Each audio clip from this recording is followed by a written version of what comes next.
আমাৰ আব্বাৰ 40 দিনৰ দোৱা যিহেতু ৰমজান মাহতে পৰিছে চ' ৰমজান মাহতে এটা ৰজাখনা পাতি সেনেকৈ দোৱাটো কৰা হৈছে। এইফালে মহিলাখিনিয়ে তচবিহ গুনি আছে আৰু সকলোৱে দোৱা কৰিব যাতে আব্বাই জান্নাত নচিব কৰে।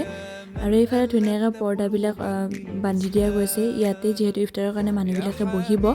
আৰু এইফালে প্লেট সজাই থোৱা হৈছে, মানুহবিলাক আহিব টাইমত দিয়া হ'ব। প্ৰায় 100জন মানুহৰ কাৰণে প্লেট সজোৱা হৈছে। দালি ন তাৰপিছত মাংস, তিনিটা মাংস। আৰু এইফালে এয়া পকা পিঠা, বহুতে টেকেলি পিঠা বুলিও কয় বাৰু।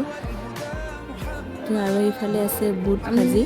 তো এতিয়া ইফতাৰ কৰাৰ আগে আগে মানুহবিলাক আহি পাই ইয়াতে বহিলে। আৰু আমাৰ মহিলাখিনি ভিতৰতে বহোৱা গৈছে বাৰু ইফতাৰ কৰিব। তো ইফতাৰ কৰাৰ আগে আগে আমিও বহি ল'লোঁ। তো আজিলৈ আহিছোঁ, বাই বাই।